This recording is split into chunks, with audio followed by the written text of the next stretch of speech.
Il y a des jours où le monde pèse d'un poids déraisonnable.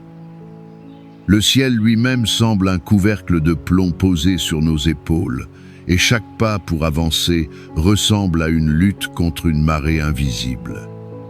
Je me souviens d'un matin d'hiver, il y a bien longtemps. Le froid n'était pas seulement dehors, il s'était infiltré en moi jusqu'à la moelle de l'âme. Je marchais dans une rue grise, les mains enfouies dans mes poches, le regard perdu sur le bitume humide. Chaque visage que je croisais portait son propre fardeau, chaque silhouette pressée semblait courir après une force qui lui échappait. J'étais l'un d'eux, un homme parmi les hommes, un roseau ployé par un vent que nul ne voyait. Ce jour-là, tout en moi criait ma faiblesse. Mes prières étaient devenues des murmures sans écho, de simples soupirs jetés dans le vide. La foi, autrefois flambeau lumineux, n'était plus qu'une braise mourante sous une cendre épaisse de doute et de fatigue. À quoi bon croire, à quoi bon espérer, quand le corps et l'esprit disent non, quand chaque fibre de notre être avoue sa défaite?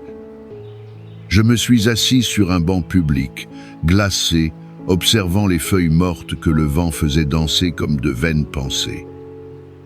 Et c'est là, dans cet abîme de mon impuissance, que tout a commencé.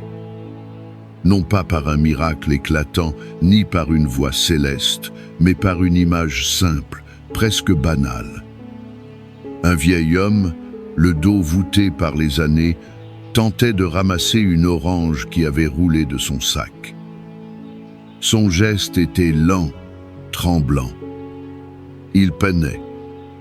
Une jeune femme s'est arrêtée, a souri et d'un geste souple a ramassé le fruit pour le lui tendre. L'homme a relevé la tête et dans son regard, j'ai vu un océan de gratitude. Un échange de quelques secondes, un rien. Et pourtant, ce rien n'a été pour moi le début d'un chemin. J'ai compris que la force ne résidait pas dans la capacité à ne jamais tomber, mais dans la main qui se tend pour vous relever. Et si cette main, cette force discrète qui traverse le monde, portait un nom, si elle avait un visage? La quête de la force est le drame silencieux de notre humanité. Nous la cherchons dans la réussite, dans la reconnaissance, dans le contrôle de nos vies. Nous bâtissons des forteresses de certitude, des remparts de projets. Nous nous armons de courage et de volonté. Nous voulons être des chaînes inébranlables. Et puis, un jour, le vent de l'épreuve se lève.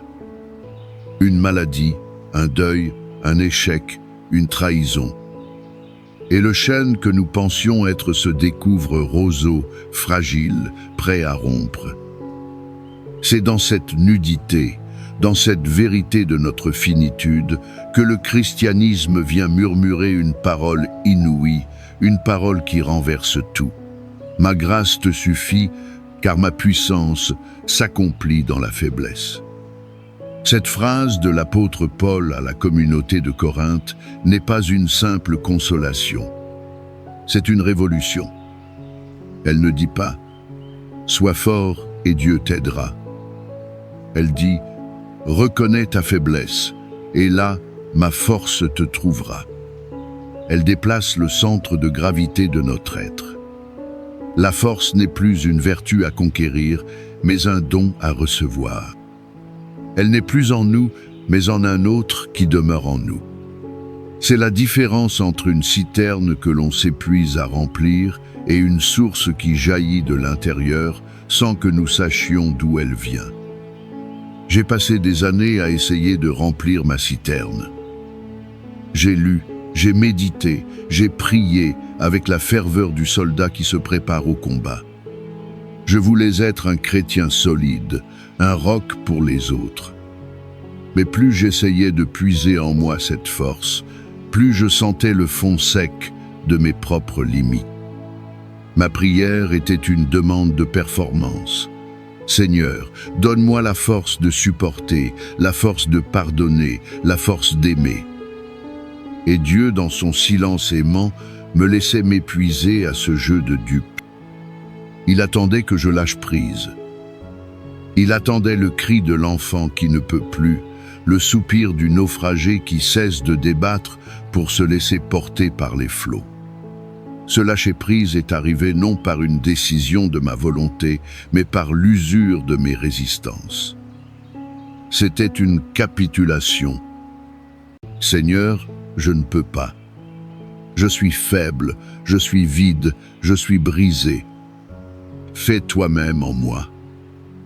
C'est une prière terrible et magnifique, la seule peut être qui ouvre vraiment la porte. C'est la prière de Gethsémani, celle où le Christ lui-même, dans son humanité, touche le fond de l'angoisse et s'en remet totalement au Père. En cet instant, la force qu'il reçoit n'est pas celle qui supprime l'épreuve, mais celle qui permet de la traverser. La force en Christ n'est pas une anesthésie. Elle ne nous épargne ni la douleur, ni le doute, ni la peur. Elle est une présence qui demeure au cœur de la tempête. Pierre marche sur les eaux, non parce qu'il est devenu subitement un surhomme, mais parce qu'il fixe son regard sur Jésus. Sa force, c'est ce lien du regard. Et quand la peur le submerge, quand il commence à couler, sa force n'est plus dans sa foi initiale, mais dans son cri « Seigneur, sauve-moi » et la main du Christ le saisit. La force chrétienne n'est pas l'absence de naufrage, c'est cette main qui nous empêche de sombrer tout à fait. C'est la certitude que, même au plus profond de l'abîme, nous ne sommes pas seuls. Cette présence prend des visages multiples. Parfois, elle est la paix inexplicable qui nous envahit au milieu du chaos, une sorte de silence intérieur alors que tout hurle autour. C'est cette paix que Jésus promet à ses disciples avant sa passion. « Je vous laisse la paix, je vous donne ma paix. Je ne vous la donne pas comme le monde la donne. » La paix du monde, c'est l'absence de conflit. La paix du Christ, c'est la présence de Dieu au cœur du conflit. C'est une ancre jetée au-delà du visible qui tient le bateau de notre âme stable, même quand les vagues de la vie le secouent avec violence. D'autres fois, cette force se manifeste à travers la fraternité. Le visage de cet ami qui s'assied à vos côtés sans rien dire, mais dont la simple présence est un baume. La parole d'un frère ou d'une sœur dans la foi qui, sans le savoir, prononce le mot dont vous aviez besoin. L'Église, dans ce qu'elle a de plus beau, est ce corps mystique où la force du Christ circule d'un membre à l'autre. Quand l'un est faible, les autres le portent. C'est le sens profond de la parole. Portez les fardeaux les uns des autres et vous accomplirez ainsi la loi du Christ. Nous sommes les mains, les bras, les épaules du Christ les uns pour les autres. Cette force divine s'incarne, elle devient charnelle, visible, tangible à travers la charité. Et puis, il y a la force qui vient des sacrements, ces canaux de la grâce. L'Eucharistie, en particulier, est la source par excellence. Recevoir le corps du Christ, ce n'est pas accomplir un rite, c'est accueillir en soi la vie même de Dieu. C'est laisser sa faiblesse être touchée, consumée, transformée par la force de l'amour infini. Le pain que nous mangeons a l'apparence de la fragilité. Il se rompt, il se donne. Et c'est dans cette fragilité donnée qu'il devient nourriture pour le monde. C'est la logique même de Dieu. Sa toute-puissance se révèle dans l'humilité d'un morceau de pain, dans le silence d'un tabernacle, dans l'abandon de la croix. Manger ce pain, c'est accepter que notre force ne viendra pas de notre arrogance, mais de notre capacité à nous laisser nourrir, à nous laisser aimer. C'est dire oui à une force qui n'est pas possession, mais communion. Je me souviens d'une messe, un dimanche ordinaire. J'étais accablé par une tristesse diffuse. Au moment de la communion, en m'avançant dans l'allée, mes pas étaient lourds. Mais en recevant l'hostie, une parole a résonné en moi, non pas avec des mots, mais comme une certitude douce et profonde. Je suis là. Que te porte? Le poids sur mes épaules n'a pas disparu, mais il est devenu plus léger, comme si quelqu'un le portait avec moi. La force en Christ, ce n'est pas la suppression du fardeau, c'est le partage du joug. Mon joug est facile à porter et mon fardeau léger, dit Jésus. Il ne dit pas qu'il n'y a ni joug ni fardeau. Il propose de les porter avec nous. Cette force se puise aussi dans la parole de Dieu. La Bible n'est pas un recueil de préceptes moraux ou un livre d'histoire ancienne. C'est une parole vivante, une lettre d'amour que Dieu nous adresse personnellement, aujourd'hui. Lire l'Évangile, c'est laisser le Christ marcher à nouveau sur les routes de notre Galilée intérieure. C'est l'entendre nous dire, à nous, dans notre situation précise, « N'aie pas peur, lève-toi et marche, viens à moi, toi qui peines sous le poids du fardeau. » Il y a des jours où un seul verset, lu et relu, médité dans le cœur, peut devenir un rempart contre le désespoir. Ces mots ont une puissance créatrice.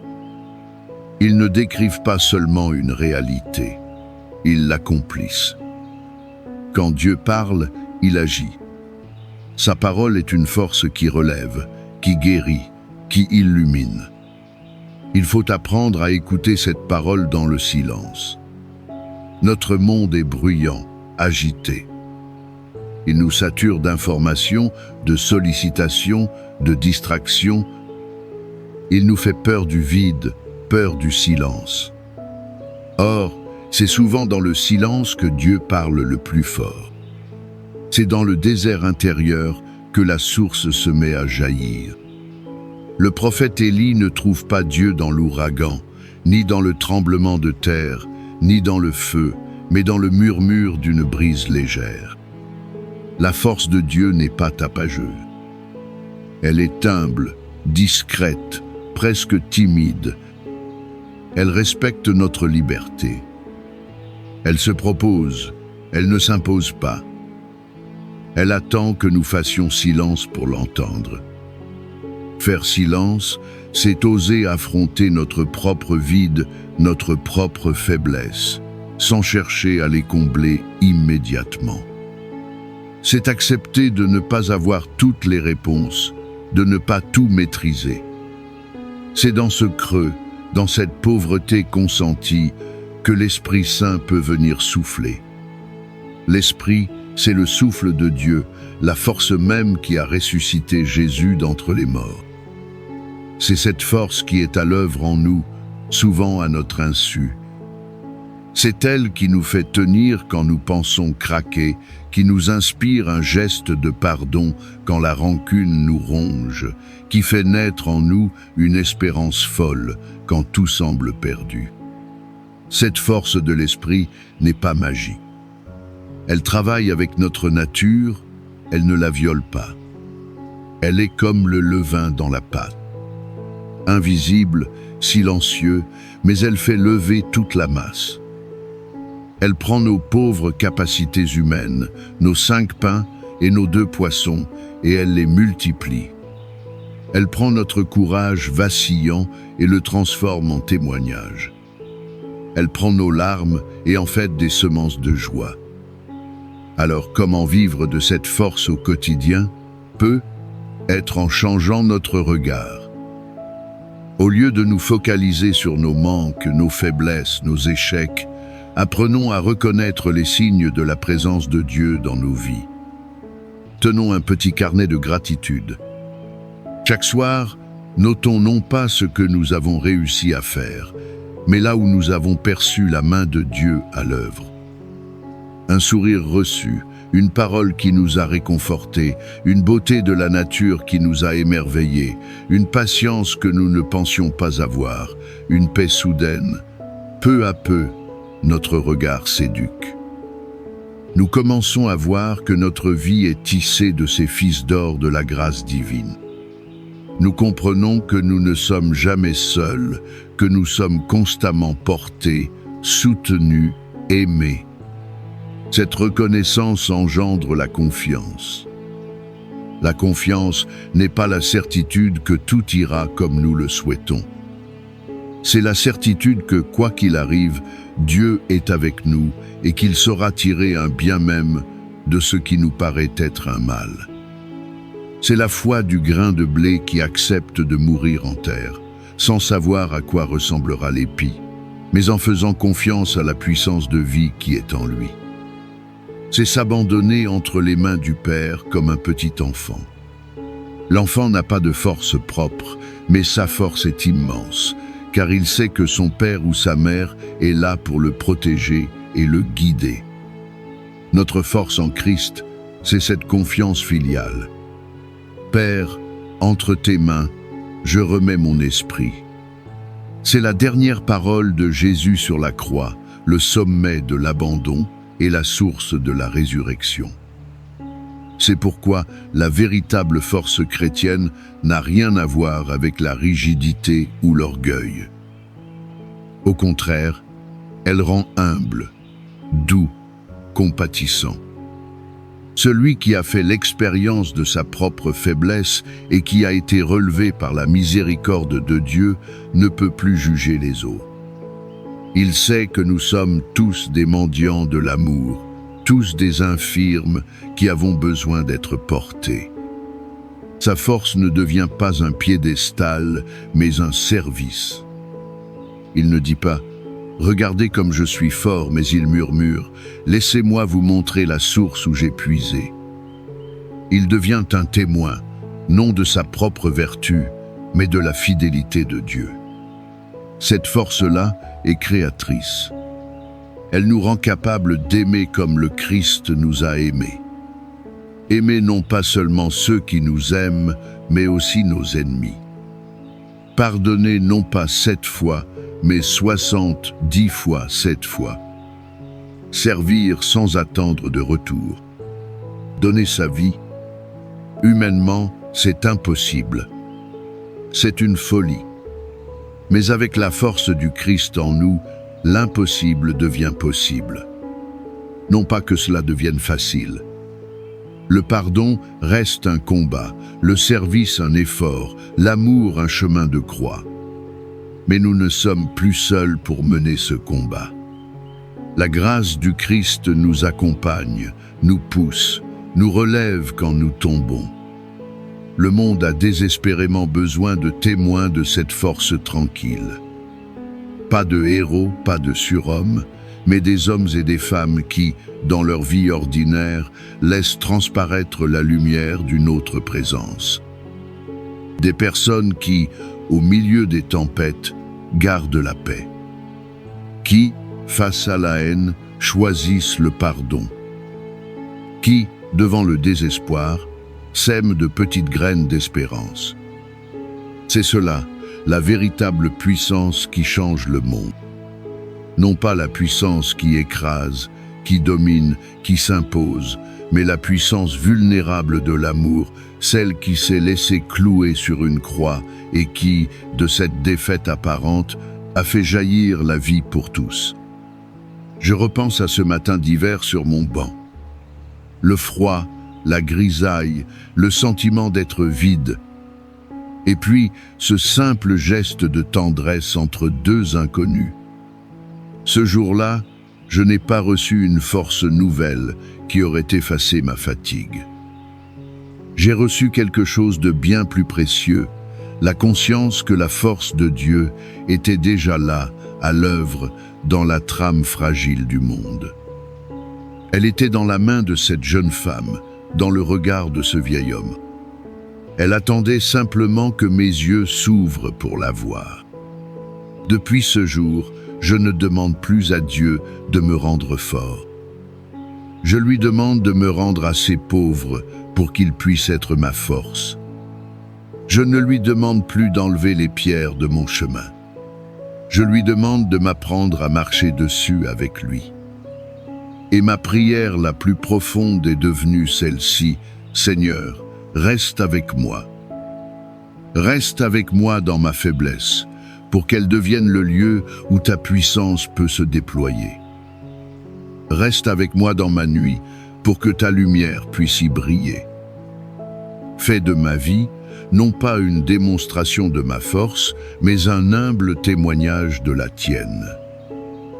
Et toi, mon frère, ma sœur, qui lis ces mots, toi qui te sens peu, être faible, fatigué, découragé, toi qui penses être au bout de tes ressources, n'aie pas peur de ta fragilité. Ne la cache pas. Ne la méprise pas. Offre-la. Présente-la au Seigneur comme une coupe vide. C'est la seule chose qu'il te demande. Il ne te demande pas d'être un chêne, mais d'accepter d'être un roseau entre ses mains. Car c'est dans le creux de ta faiblesse qu'il veut déverser le trésor de sa grâce.